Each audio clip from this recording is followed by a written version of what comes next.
Hi, I'm Maribel. My mom once looked me straight in the eye and said, "We all agreed. You're not welcome at Christmas." I didn't scream. I didn't beg. I just stopped paying the mortgage on the very house they were celebrating in. But that wasn't the worst part. What hurt more was realizing they'd been planning my erasure long before that day. Quietly, collectively, while I paid the bills, lit the tree, and kept their secrets. So, why does a family keep what you give, but throw away who you are? Would you stay? Or would you walk out and make them feel what you carried in silence for years? Let's talk about that. I checked my email that morning, expecting the usual. Some group message about who's bringing what dish, who's flying in from out of town, and what night we'd all cram into Mom's living room, pretending we hadn't avoided each other the whole year. But the inbox was empty. I refreshed it twice. Then a third time, out of habit, not hope. Still nothing. I stared at the screen a while longer, trying to tell myself maybe they hadn't started planning yet. Maybe they were waiting on something. But in my gut, I knew better. The silence wasn't accidental. It was orchestrated. Later that afternoon, I opened our shared family drive, where we usually uploaded the gift registry, dinner playlists, and that ridiculous spreadsheet Carlene made every year ranking who brought the most useful food. The folder was gone. I didn't panic. I didn't message anyone, not right away. I clicked around, tried an old invite link. Access denied. It didn't feel like a glitch. I sent a short text to Carlene. "Hey, did you take down the family folder?" No response. 38 minutes later, a message came in from Mom. "I figured you'd be busy this year. Don't stress about Christmas." No, "How are you?" No, "We missed you last year." Just a line meant to sound caring. And yet it felt like a lock clicking shut behind me. I didn't reply, but I took a screenshot. That night, I lay in bed longer than usual, phone face down on the nightstand.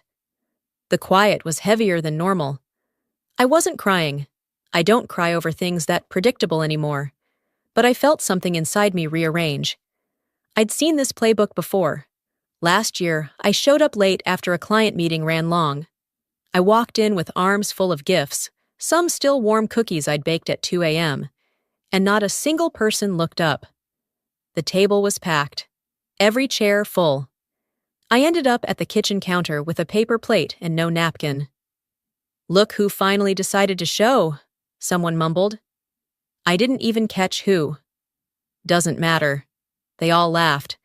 Back then, I told myself it wasn't intentional. People get stressed. Holiday plans shift. Maybe they just forgot I didn't eat pork, or that I always brought the deviled eggs no one ever acknowledged, but everyone finished. But now it felt deliberate. Like a group decision had been made about me, somewhere behind closed doors. Some digital vote I wasn't invited to join. I opened my laptop and pulled up my budgeting spreadsheet. I stared at the December mortgage line. 1,368, 1 to 20 times. Recurring auto payment. The same line had been there every month for the last 3 years. Quiet, predictable, paid. They lived in that house. They cooked in that kitchen, celebrated birthdays, anniversaries, even baby showers in the sunroom I refinished. And not one of them thought I might want to sit at the table again this year. I closed the file, didn't delete anything, just shut the screen and sat there. Still, no yelling, no rage. But inside me, something was shifting. I thought about the word family, what it used to mean, what it's supposed to mean. And then I thought, if I'm not invited to be in it, why am I the one paying for it? I didn't stop the mortgage payment, not that day. That would come later. But something cracked inside me, clean and quiet like glass under pressure. And I knew it wasn't going to mend the same way again.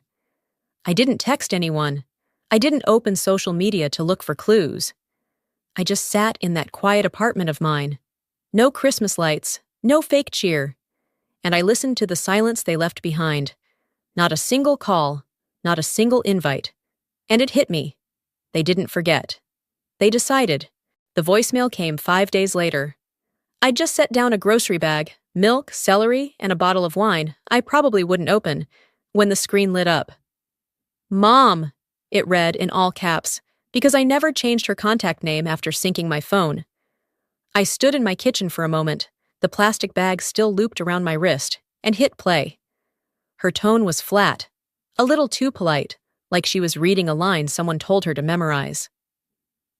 The family talked, and we just think it might be easier if you don't come this year. It's nothing personal. We all agreed. You know how things get. We all agreed. Not, I feel. Not, it's hard for me. No hesitation, no sorrow. Just a sentence that sounded like a verdict, not a conversation. I didn't drop the groceries. I didn't curse. I just set the bag down slowly, took off my coat, and replayed it twice.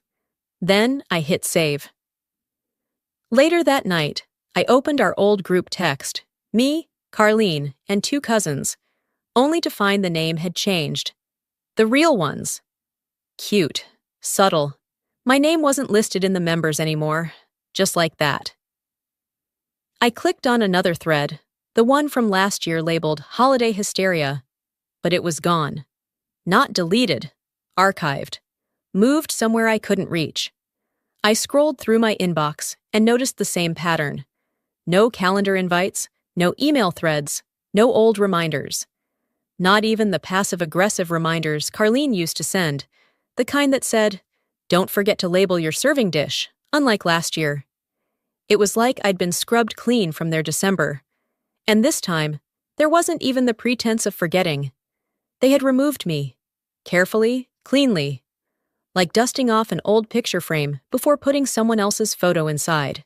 It was about 10 p.m. when I finally cracked open a bottle of red and sat down in the silence. I was halfway through checking work emails when I saw a comment under one of my cousin Kayla's posts. So glad everyone could be there for the vote. Hard, but necessary. Vote? I clicked the post open. It was a group selfie, 12 smiling faces, mostly familiar, all seated around Mom's dining table. The caption read, "Doing what's best for the whole family isn't always easy, but it's worth it." My stomach didn't sink.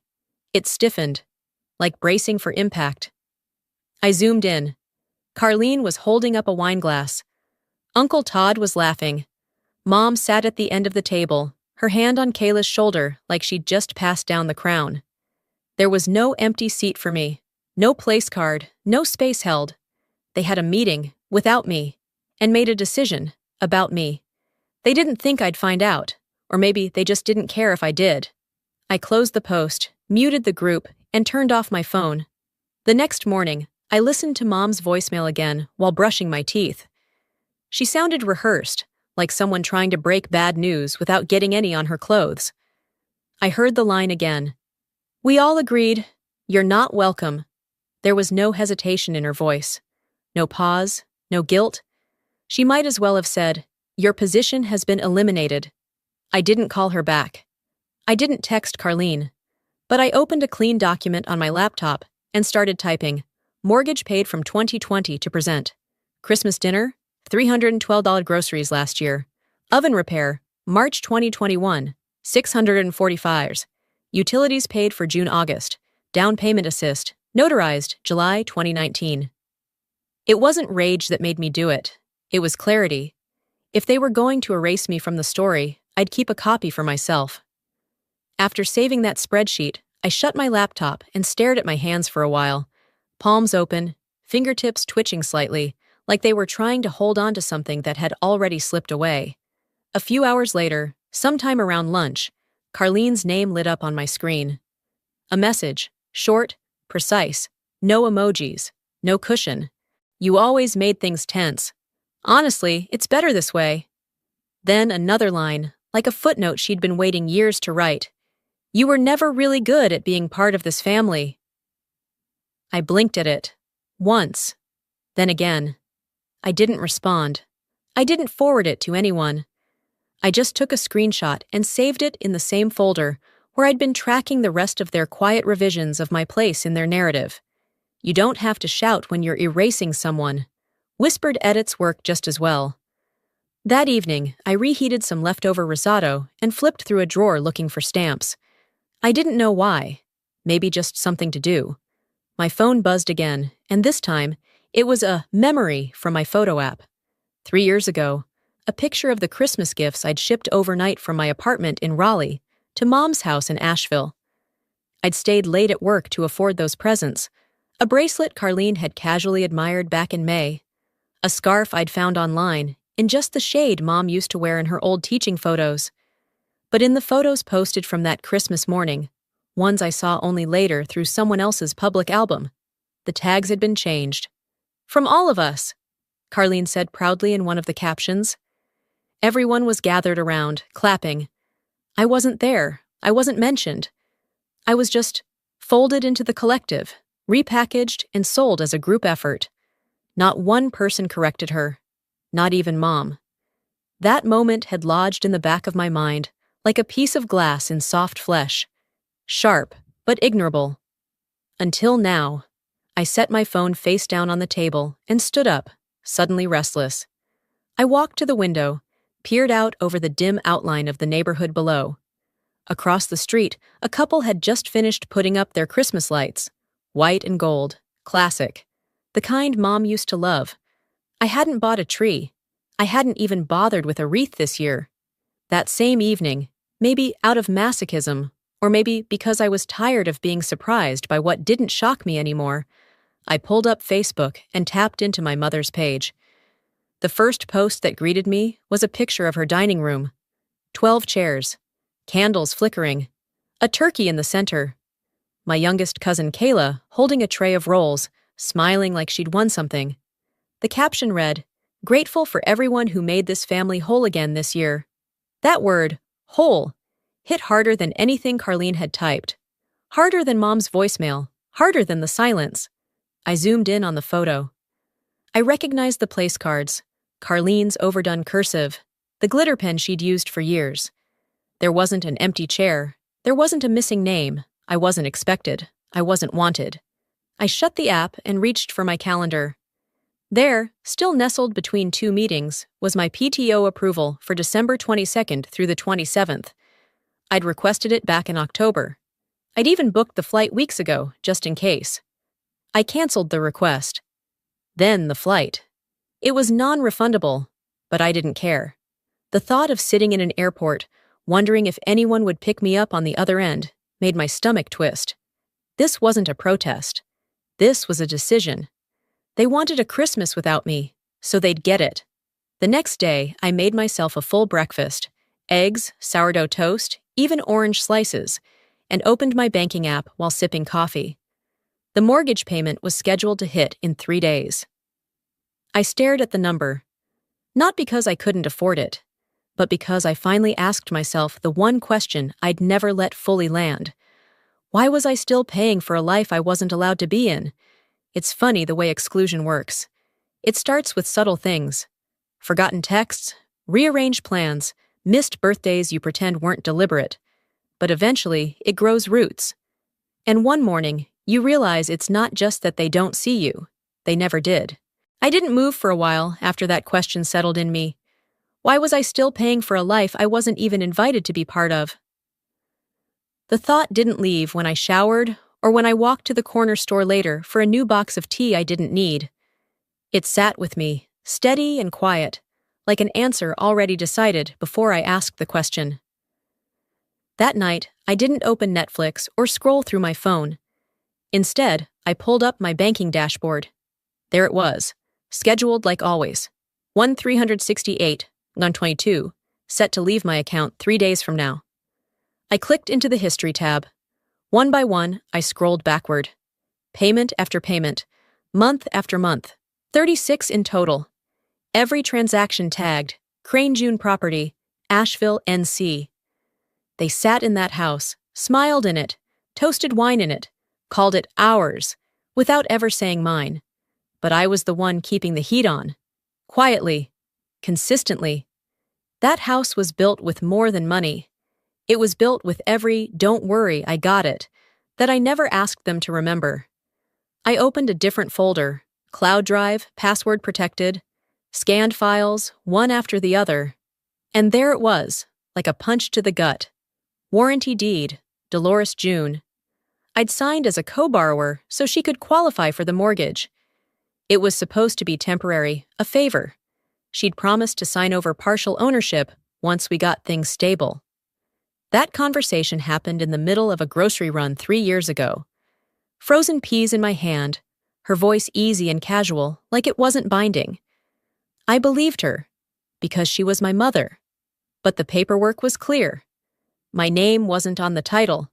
I was just the one footing the bill. And for the first time, I let it land. I hadn't just been excluded from Christmas. I had been used. Systematically, quietly, and with a smile. I didn't cry. I didn't pace the apartment. I just clicked out of the file, pushed back from the desk, and sat in the silence. Around 9 that evening, my email pinged. A forwarded photo from my aunt, probably meant for someone else. I almost deleted it without looking, but something in me paused. When I opened it, I recognized the kitchen immediately. Mine. Or what used to feel like mine. The new backsplash I paid for, the custom chairs I ordered, the same granite counters I'd driven 4 hours to pick out because Mom said the local options were cheap-looking. 12 faces. Full table. Candles burning. Everyone smiling like they were part of something sacred. The caption read, "In Mom's home, where she raised us all." My chest didn't hurt, but something behind my eyes buzzed like a quiet static. I read it again. The words sat heavy in my throat. That kitchen? I paid for it. That centerpiece. I carried it from Raleigh with both arms and a trunk full of bubble wrap. I checked the message thread. Not a single thank you. Not even a, "Hey, saw your gift come in." Just silence. I clicked back to my bank account, paused the auto payment. Then I sat there, not with vengeance, not with heat, but with something heavier. No one was going to send a letter asking why. No one was going to call me to see if I was okay. And I knew that. But they were going to notice. Eventually. Not because I made a scene, but because something they relied on, something they assumed would always just happen, was about to stop. I didn't send a warning. I didn't write a manifesto. I just opened a blank folder on my desktop and labeled it Exit Plan. Then I started filling it. Screenshots, receipts, deeds, emails. Because someday, when the story gets told again, I wanted to be able to say, "Here, this is what I carried while you clapped for each other." After saving the last document to the Exit Plan folder, I closed my laptop, walked to the kitchen, and poured myself a glass of water. The room was still, the air inside it colder than usual. I leaned against the counter, glass in hand, listening to the low hum of the refrigerator and the tick of the wall clock that always ran 2 minutes slow. I didn't tell anyone what I had done. I didn't owe them that. 2 days later, December 21st, I logged into my bank account and canceled the mortgage auto payment. Just like that. One click. No ceremony. No warning. The money stayed put, quiet in my checking account, as if relieved to finally have a purpose that didn't include silence and thankless sacrifice. I half expected a call, a text, a "Hey, did something happen?" But nothing came. Not from Mom, not from Carlene, not even from one of the cousins who still used me as their emergency contact without ever checking in unless their rent was late. They didn't notice. Or if they did, they didn't say anything, which only confirmed what I'd suspected.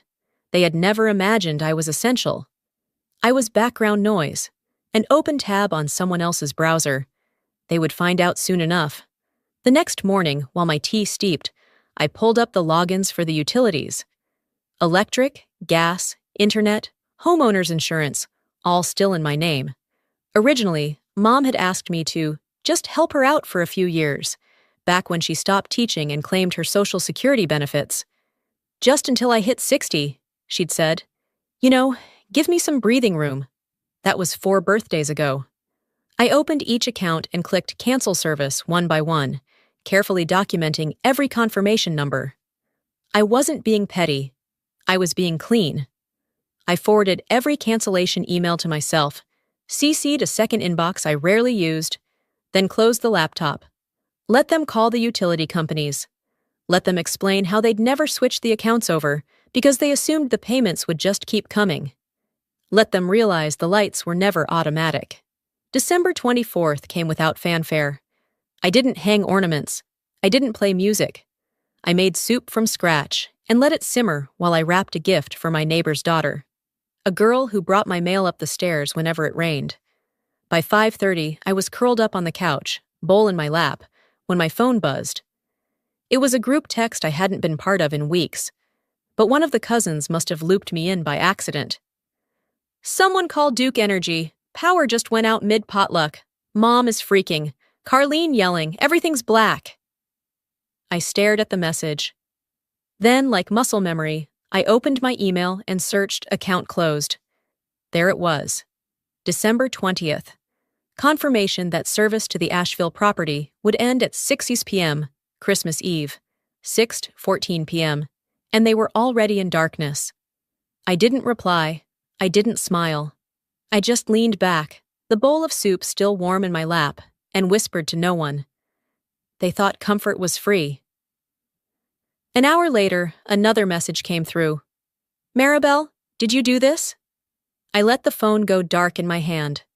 Because the answer didn't need to be spoken. They knew. The second that house blinked out like a burned-out bulb, they knew.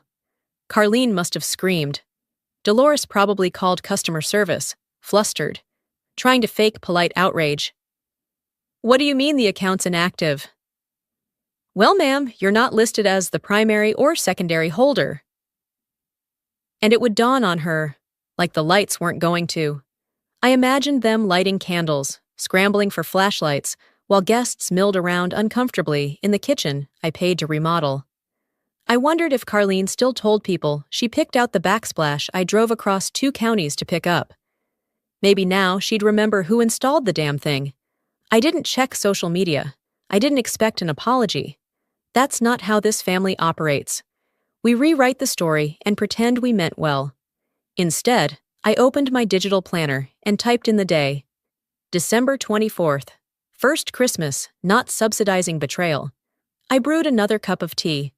The night was quiet, uninterrupted, the kind of silence that didn't ache anymore. Then, around 10:20, a text from my cousin Nate arrived. "Hey, did something happen? Aunt Dolores is losing it." I stared at it for a long minute. I could have answered. I could have said, "Ask her who kept the lights on for 3 years," or, "Tell her Maribel said Merry Christmas." But instead, I put the phone down, turned off the lamp, and let the dark stay a little longer than usual, because I wasn't punishing them. I was finally choosing myself. The next morning, while stirring sugar into my coffee, my phone buzzed with a message from a coworker I barely talked to outside meetings. He'd forwarded me a link to a local newspaper article. Dolores June hosts annual charity potluck, celebrating holiday generosity in Asheville. I clicked it open, and there it was. A full-color photo, banner headline, and a smiling Dolores, her arms around Carlene, standing in the very house I paid for. My tile floor, my refinished windows, my custom chandelier they once called too modern, until it became the perfect photo backdrop. Not one mention of my name, not even a line saying the house belonged to someone else. The caption beneath the photo read, "Special thanks to the Bishop family for opening their beautiful home to the community." I didn't even realize I was laughing until I heard myself. Not a joyful sound, short, bitter, disbelieving. Dolores had outdone herself. That wasn't just omission. That was theft in pearls and pressed lipstick. The same family who'd locked me out, erased me, and called me difficult was now accepting public praise for my money, my name, my space. And the worst part? I knew she'd do it.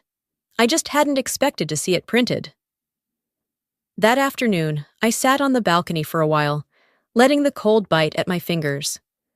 The wind felt more honest than anything that had come from that house in years. Around 4, I got a private message.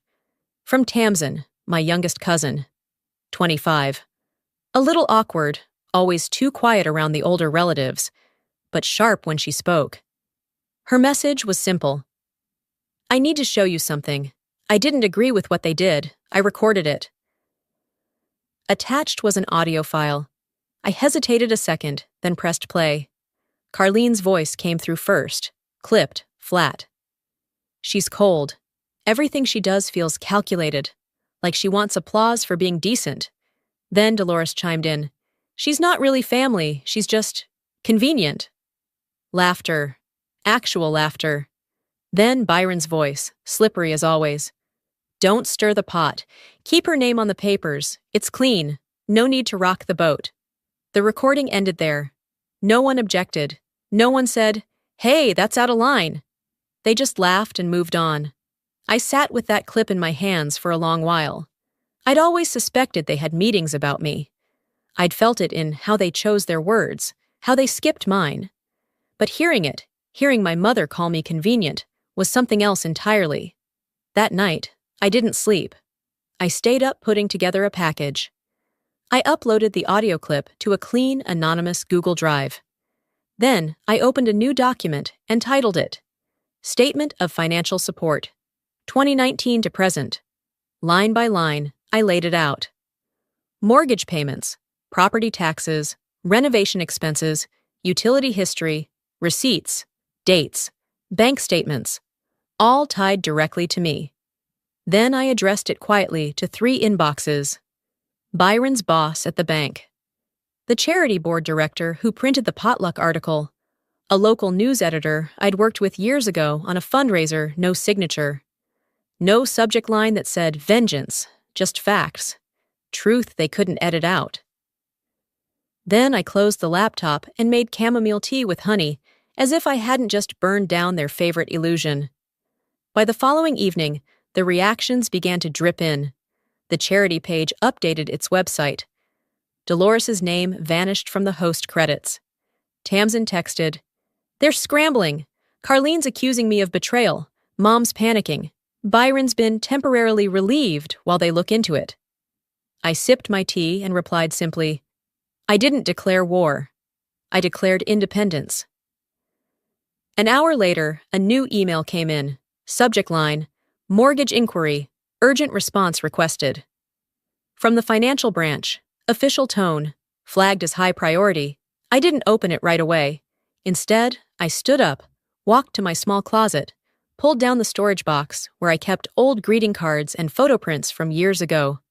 Ones with captions like, "To the best daughter," and "Couldn't have done it without you." I laid them on the table. And one by one, I tore them in half. Not out of anger, but because they were fiction. I wasn't erasing history. I was finally giving it an accurate headline. The next morning, after brushing off the last of the torn card pieces from my kitchen table, I sat down at my desk, opened my email, and began typing. I didn't write with venom. There was no anger in my fingers, only precision. I've been removed from the family, so I've removed myself from the financials. The house no longer concerns me. No hello, no closing signature, no attached explanation to soften the blow.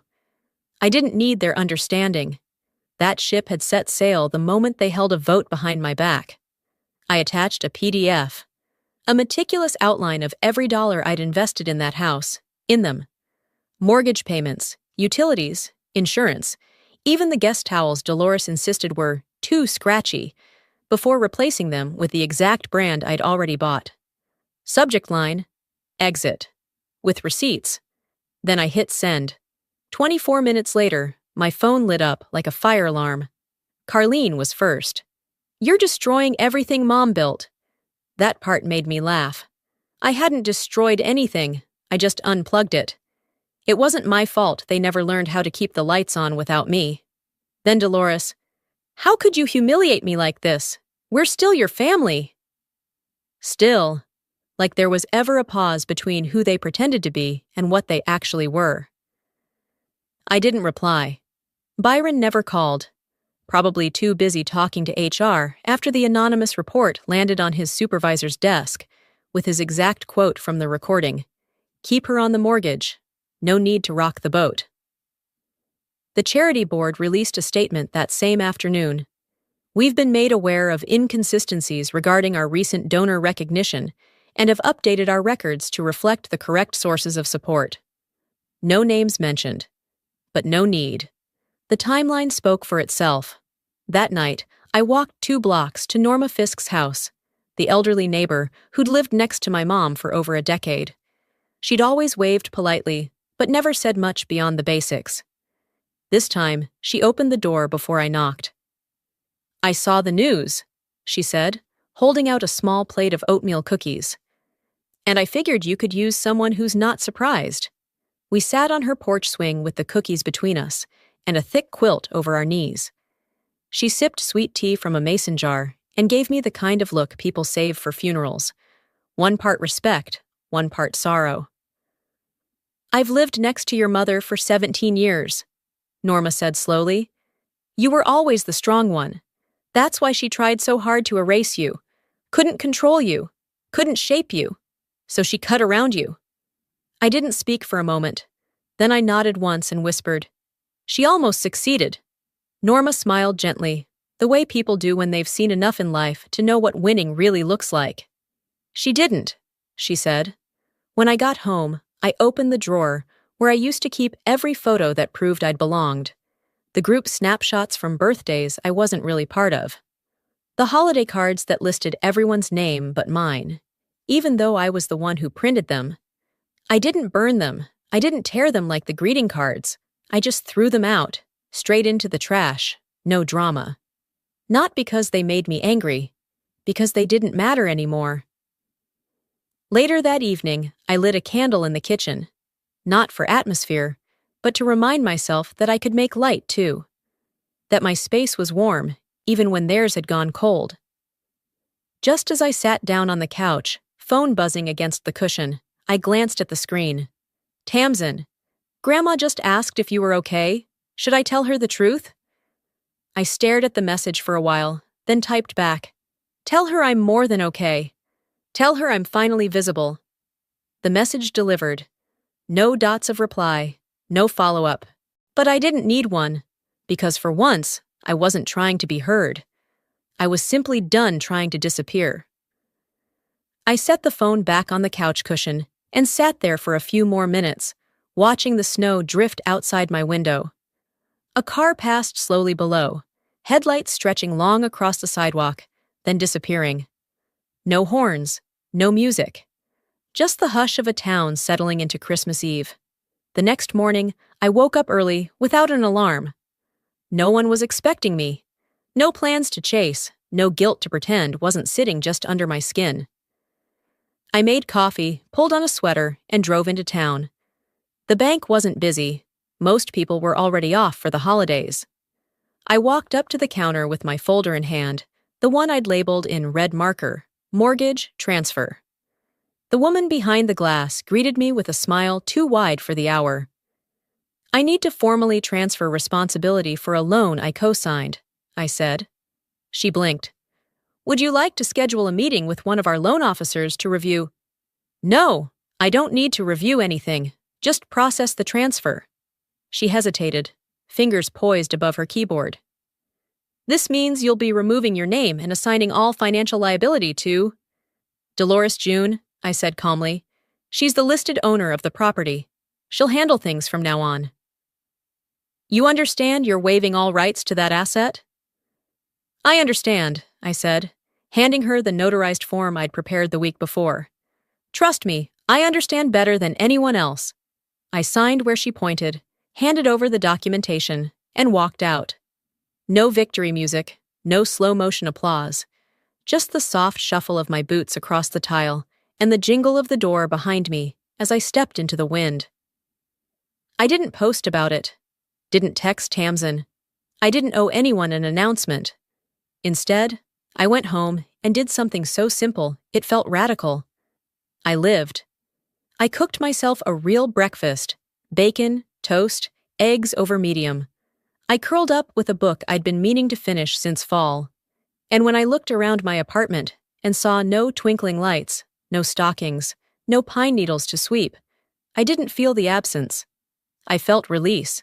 Christmas morning arrived with snowfall so light it looked like powdered sugar across the window panes. I opened the blinds and let the quiet in. no notifications, no guilt-tripped invites, no last-minute requests for just one dish, or, can you pick up a bottle of wine? Just the steady hum of my space, my rules, my name on the lease. I brewed coffee slowly, like a ritual, wrapped myself in a blanket that didn't smell like anyone but me. I looked out over the trees beyond the parking lot and whispered aloud, "This year, no one's disappointed in me, because no one's demanding I be someone else." And that was enough. I didn't cry. I didn't feel triumphant. What I felt was quieter than either of those things, like stepping out of a storm and realizing you'd been soaked for years. Around noon, as I was pouring the last of the coffee into my mug, a thought surfaced. They probably didn't think I'd follow through. They probably laughed, called it a bluff, assumed the money would keep flowing. But a week later, back in Asheville, a certified letter landed in the mailbox at the house with the gray shutters I once believed held memories worth protecting. Carlene brought it inside, opened it with a sigh, and read aloud the change of responsibility. Dolores just sat there, stone-faced, no rage, no apology. "She really did it," Carlene muttered. Dolores said nothing, because what could she say? For once, there was no one left to blame. I hadn't slammed a door. I hadn't made a speech. I had simply stepped aside and left the weight where it belonged. I imagined that moment often, not to savor it, but to remember what quiet justice looks like. Later that evening, Tamsin texted again. "They're asking if you're coming back next year." I waited a moment before answering, then typed, "They should worry more about how they'll keep the lights on." I didn't add a smiley face. I didn't soften it. Some truths stand best on their own.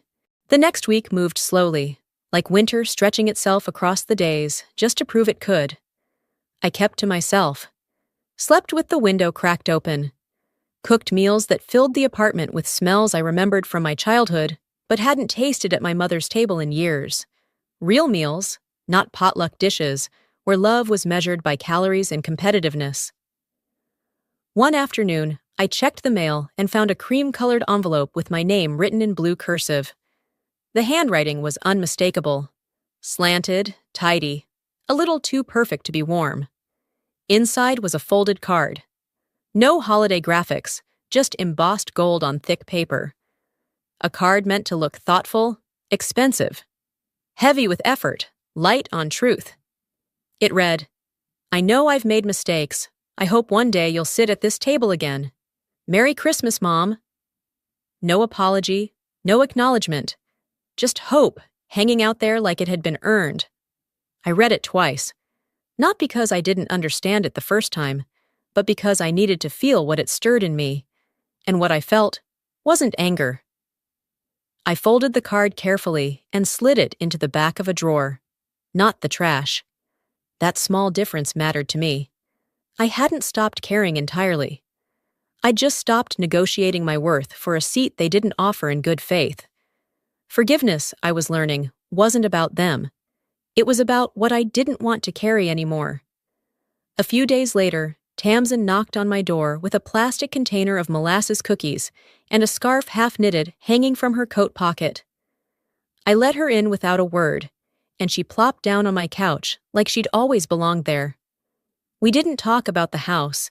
Instead, we talked about her thesis, something about Appalachian migration patterns and generational memory. Then the weather.